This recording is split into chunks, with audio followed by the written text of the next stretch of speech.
Hi there, this is the Transfer Show. Chelsea, already the Premier League's biggest spenders this summer, and Mauricio Pochettino is close to adding two more big money signings to his revamped squad, Romeo Lavia and Michael Olise. Also on the way, are Manchester City set to ramp up their pursuits of Lucas Paqueta. Manchester United's significant transfer business could well be over in this window. We'll have the very latest. And we'll also bring you the key lines from our exclusive interview with Harry Kane as he opens up on the reasons behind his move to Bayern Munich. A lot of people talk about the trophies and why I came here, but ultimately it was to improve, to feel a new pressure of having to win titles every year, having to go far in the Champions League and pushing myself to that limit. Yeah, welcome along. Dharma chef Mark McAdam alongside me this evening. We are going to start with Chelsea, their pursuit of Crystal Palace's Michael Olise. Dharmesh, bring us up to speed. What is the latest? Yeah, look, a bit of a delay it seems like at the moment because Chelsea have yet to hold talks with the Crystal Palace forward Michael Olise. They have met the release clause, is our understanding. That release clause believed to be £35 million. However, there were reports emerging yesterday that suggested that Crystal Palace aren't entirely happy with how Chelsea have approached this particular deal. That said, it's our understanding that Chelsea are totally comfortable with their conduct in this. So, as it stands, Chelsea now just waiting for the green light to begin discussions with that man on your screen there, Michael Olise, and thereon conduct a medical with the player. But as it stands, what we do know with a degree of certainty is that the release clause has been triggered. The release clause of £35 million that would take him out of Crystal Palace and give a club who met that release clause the permission to speak to the player. OK, we have been talking a lot about Chelsea. We're going to keep on talking about Chelsea because that deal could come, well, hot on the heels of a deal for Romeo Lavia. Mark, is it just a matter of time now for this one to go through? Yeah, this one's certainly a little less complicated and a lot more advanced than the Michael Olise situation. We reported on Sky Sports News earlier on that Romeo Lavia had started his Chelsea medical. So when you know that the medical is being started, that it's getting closer to a completion, the 19-year-old is in London after the two clubs agreed a deal. It was 53 million plus 5 million in add-ons, taking it to a total package of 58 million pounds. We know that there was a deal agreed with Liverpool, but Romeo Lavia decided to join Chelsea. That was significant because it was his desire to link up with Mauricio Pochettino. So, yeah, that's the latest situation there. We're just waiting for confirmation that the medical's been completed, but this one is getting closer and Chelsea will have another new midfielder. Yeah, another one. Mark, let's stay with you. We're going to talk about Aymeric Laporte now and his future at Manchester City. It's been thrown into further doubt today. Can you just tell us what is going on here with Laporte? Yeah, interest in Aymeric Laporte from a number of sides, actually. And it's Al Nassr that have agreed a deal with Manchester City for the 29-year-old. He joined in January 2018 for in excess of £50 million. He's won the lots, hasn't he, whilst he's been in Manchester. 5 Premier League titles, 2 FA Cups, 3 League Cups and a Champions League. So personally, he probably thinks this is the right time. Game time is going to be limited for me under Pep Guardiola this season, and the offers and riches that are there with regards to the Saudi Pro League, clearly something that's tempting him. We know that the two clubs are close to an agreement. We're just waiting on some finer details with regards to that one, but it certainly seems like Aymeric Laporte is leaving. Manchester City fans getting frustrated that they're seeing another player leave, but there is some positive news because Bernardo Silva has verbally agreed a 1-year contract extension. This is significant because there has been interest in him with regards to PSG and Barcelona, but that is just a formality before that gets completed, so significant news therefore.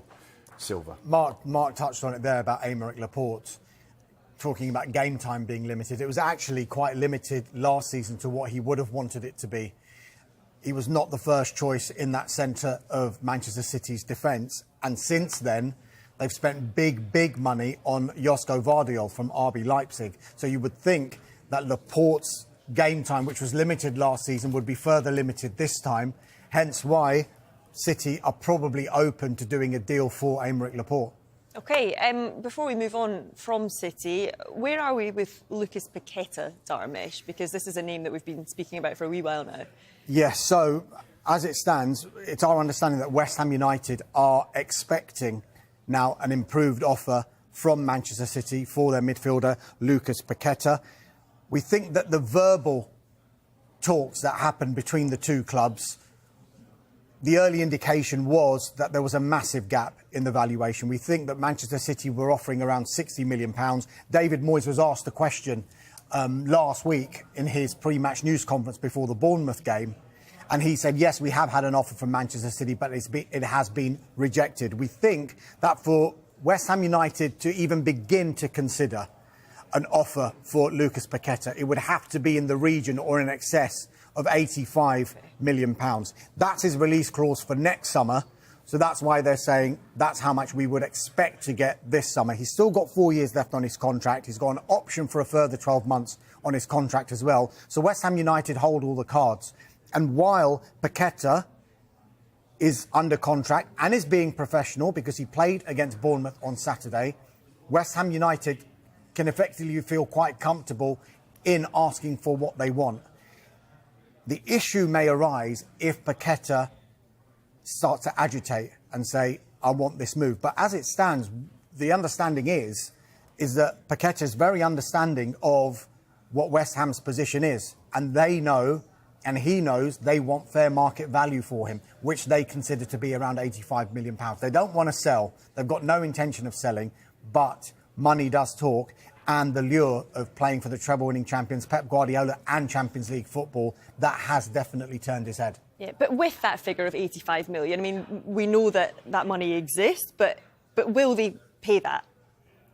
Potentially. Yeah. Potentially. If West Ham United are in a good position with regard to Paqueta simply because of his contract situation. They don't need to sell. It's sometimes you get that situation in football when if the player then gets to a point where he says, just let me go, then West Ham United are going to have to do some sort of deal. But I say have to do some sort of deal. £85 million seems to be the figure that's been mentioned to us at which they would start to consider selling Paqueta. OK. Where does that then leave a move for Mohamed Kudus then? Yeah, so we're told that West Ham remain in talks with Ajax over the signing of the midfielder Mohamed Kudus. Plenty of interest from other clubs, which I'm sure West Ham United will be very, very well aware of, including Premier League clubs as well. We think Brighton were close to an agreement earlier on this summer. They still may be interested as well. There's even talk of Arsenal and Chelsea being interested in Kudus. But the information that I'm getting this morning is that one source claims that West Ham are getting encouragement that Kudus himself could be open to a move to the London Stadium. Now, that's one thing. They would still have to agree a fee with Ajax, and it won't be easy to do that because he's a very good player and they'll command quite a big fee. And also, when West Ham United go into the market now, I think selling clubs will realise, well, you've just sold Declan Rice for £100 million.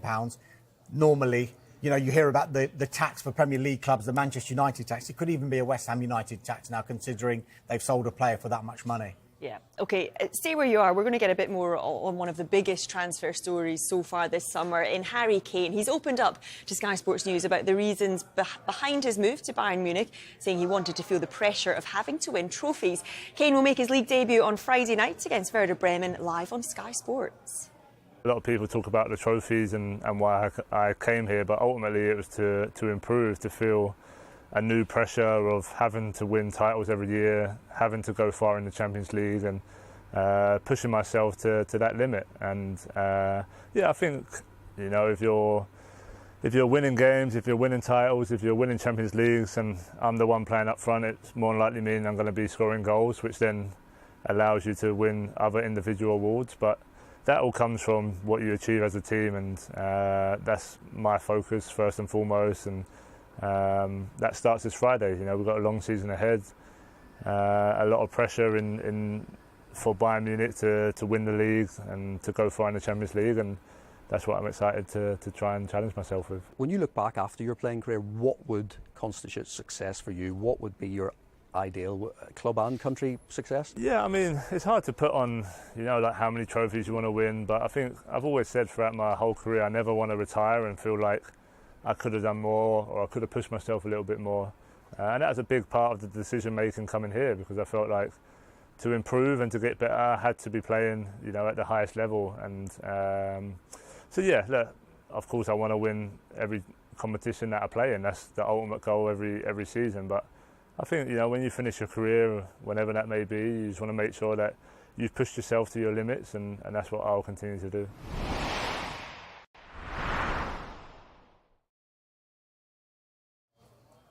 Well, Just a bit more. I know, we like to see as much of Kane as possible. I think it's fair to say that if things had been a bit different, Kane could have been lining up for Manchester United. They went elsewhere. Darmish, do you think that their business is over in this window? We've been told that the bulk of their incoming business is done. Rasmus Højlund, Mason Mount, Andre Onana, totalling around £170 million. But I'm also told today that further major additional incomings in this window are looking increasingly difficult now. We brought you the news yesterday that Harry Maguire is likely to stay at Manchester United. And as it stands, Harry Maguire and Scott McTominay would have brought in substantial transfer fees, but both at the moment are staying put at Old Trafford. It then throws into doubt any potential deals they could have done for Bayern Munich's Benjamin Pavard, the defender, and also Fiorentina's Sofian Amrabat, who we were told that Manchester United are ready to do deals for, provided there are departures from Old Trafford for a significant amount of money. Look, just because it doesn't look like they're happening at the moment, Manchester United still retain an interest in both of those players. And if any major deals departure-wise can still happen, we still believe that United could be in a position to be able to execute one of those deals. However, the later we go in the window, it's going to be increasingly difficult to get big deals done simply by the nature of transfer business. To get a big deal done, it takes quite a while to do it. A lot of the stuff would have had to have been happening in the background in the lead up to it in case there was a departure. So we know that the interest is there. We know United want to be active in the market, a central defender and a central midfielder, but there would likely have to be major departures in both of those positions to free up the space in the squad and to recoup the money as well. OK, interesting. Let's get more on that huge blow for Arsenal, because Jurrien Timber suffered that ACL injury. I wonder if it could have a possible knock-on effect in the transfer market. Mark, we know that Newcastle interested in Kieran Tierney. That injury to Timber, though, could force them elsewhere. Absolutely, because Eddie Howe is working under very tough financial restrictions at the moment with regards to Newcastle's FFP. He said the other day he would dearly love to add another player where possible. Left back is an area they're targeting. There was a passing interest in Kieran Tierney, but like you say, the Jurrien Timber thing may mean that Mikel Arteta and Arsenal say, hang on a second, we're not going to let a left back out the door because we have a couple of doubts over players in that position, which may affect Newcastle's interest in him. So therefore, another option that could be looked at for Newcastle and Eddie Howe is the left back at Chelsea. He's only 18 years old, Lewis Hall. We spoke about him a couple of weeks ago because it looked like he was heading to Crystal Palace for a season-long loan. But as things stand, nothing has materialised there. His 11 appearances for Chelsea last season. He's not going to get a lot of game time. No question about his future at the Bridge. Mauricio Pochettino would love to work with him down the line. But of course, right now, he needs to play games. So this is one to monitor. It would be a loan, no obligation or option to buy at this stage, just a straight loan because Chelsea do view him very highly. But this is definitely one to keep an eye on, of course, with Jamal Lewis heading to Watford on loan as well. So that is a position that Eddie Howe would like to strengthen. Yeah, and of course we will keep an eye on that. Do stay with us. Plenty more to come on the transfer show. We will have news on Aston Villa's pursuits for Nicola Zaniolo and the increasingly messy situation regarding Leeds, Everton and Wilfried Gnonto. Stay with us.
Hi, welcome back. We're going to start this part with a bit of breaking transfer news. Dharmesh, Chef, what have you got for us? Yeah, just a contact's just been in touch with me with regard to Callum Hudson-Odoi. Now, we know that Fulham are close to an agreement to sign Callum Hudson-Odoi. We were expecting that one to really develop during the week and maybe even be concluded. It hasn't as yet. It is still at an advanced stage, but I'm told another unnamed Premier League club is now showing an interest, and Chelsea are considering that interest at the moment. But it should be said here that Fulham are still at an advanced stage to try and sign Callum Hudson-Odoi, but definitely one to watch.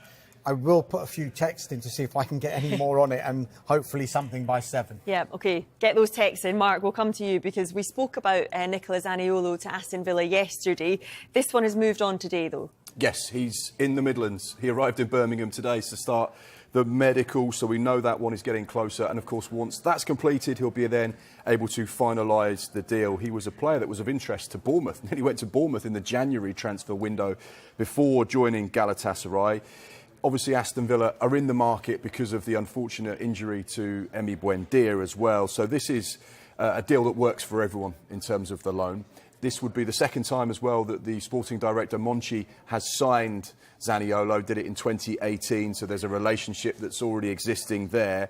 This is one that we're expecting to get completed in the next 24 hours or so. No problems provided the medical goes to plan. But yeah, Unai Emery getting closer to a new player. Moving along nicely. Right, we did speak about West Ham earlier. You mentioned about he's always working, this guy, honestly. He does listen to that was a different text. Oh, right. Intriguing. We'll get back to that. We spoke about West Ham. We spoke about Harry Maguire.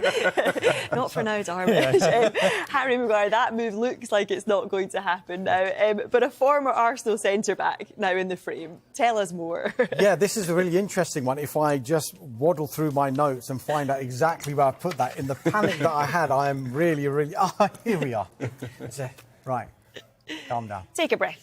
So, West Ham United in talks with Stuttgart over the signing of the Greek international defender Konstantinos Mavropanos. As you mentioned before, a former Arsenal defender before he went to Stuttgart. West Ham, as you mentioned, moving on to other targets because it looks like the Harry Maguire one has stalled and is off altogether as it stands. And with so little time left in this transfer window, it'll be foolish for West Ham not to look at other options. And it's the case, I'm told, that if they were to seal a deal for Mavropanos, then they wouldn't revisit Maguire. But as it stands, it's at the talk stage with Stuttgart. But it is someone they're very, very interested in. And it kind of adds up as well. Tim Stuyton, the director of football at West Ham United, knows German football really, really well. This player is from Stuttgart, so we will have watched him a number of occasions. OK, and Dharmesh, just while we're with West Ham, Jesse Lingard still training there. Is there any change in position at all for Lingard? So he's a free agent, as we know. He had that one-year deal at Nottingham Forest last season. It wasn't renewed in any way, so he becomes a free agent. And in the past week or so, he has been training with West Ham United, primarily to keep his fitness up. However, I'm told that the club are assessing the possibility, only the possibility, of a short-term deal. It hasn't gone any further than that as far as I'm aware, and he's just keeping his fitness up. But if he is in the building and he's impressing, you know, you catch a few people's eyes and maybe they will decide, you know what, we could use you. Yeah, Mark, you've got news for us regarding Armando Broja, another current Chelsea player. Yeah, this comes from our colleague Sky in Italy, who are saying that Roma are exploring the option to try and sign the Chelsea striker. Our information is that Chelsea are hoping he remains at Chelsea and fights for his place with Nicholas Jackson. So two conflicting pieces of information there. A player that will, you know, be familiar to football fans because of the season he had at Southampton on loan, where he scored an exceptional amount of goals in the first half of the campaign, not as effective in the second half, and then unfortunately suffered a really bad injury. But he's back fit now, wasn't in the squad at the weekend for the game against Liverpool, but this is definitely going to be one to watch. Right. What about Turkey now? Because Galatasaray seem to have been pretty busy this window. Hakim Ziyech could be on his way there now. Dharmesh, is this one nearly done? It looks that way. Galatasaray have agreed a deal with Chelsea for Hakim Ziyech. He's expected to have a medical today. I haven't been given confirmation just yet whether that medical has begun or not. But we think that officials from Galatasaray are flying over to London to conduct that medical. You remember earlier on in this transfer window, he was all set to go to the Saudi Pro League club Al Nassr, but that one fell through because in the medical they found an issue with his knee. And I think afterwards he was on social media almost mocking the fact that people said that there's an issue with his knee. He says, what's the problem? So he's been training with Chelsea since, but I think he is one of those players that Mauricio Pochettino and Chelsea will probably think, look, if we can release him, we can get a little bit more money with all of the situation that's going on with Chelsea just now. So this could be one that could move quite quickly. OK, we'll keep an eye on that. Right, we've got a couple of minutes left. Hugo Lloris, Darmish, what's going on? So, final year of his contract. Tottenham have obviously brought in another goalkeeper because he made it clear that he wanted a new challenge. That new challenge could come in Italian football because Lazio, we understand, are in talks with Tottenham over the potential signing of Hugo Lloris.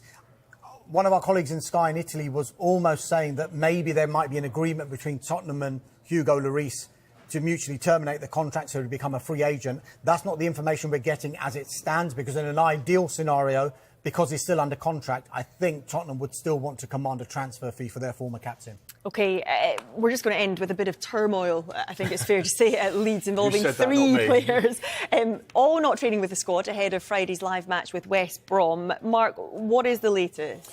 Yeah, well, Daniel Farke has been speaking to the media today. It was quite a revealing press conference that he did as well. And like you rightly say, three players not training with the first team at the moment. Wilfried Gnonto, Luis Sinisterra and Helder Costa. We know that there's interest from Everton with regards to Gnonto. He was unhappy and made himself unavailable this weekend. But this is one to monitor. We'll have more at 7 o'clock, particularly on Tyler Adams. Yeah, we will indeed. Plenty of transfer news and analysis. We will be back at 7 o'clock. Jodie Morris will be joining us. Plenty more on Sky Sports News as well. We'll have reaction from Australia as the women make it to the final on Sunday.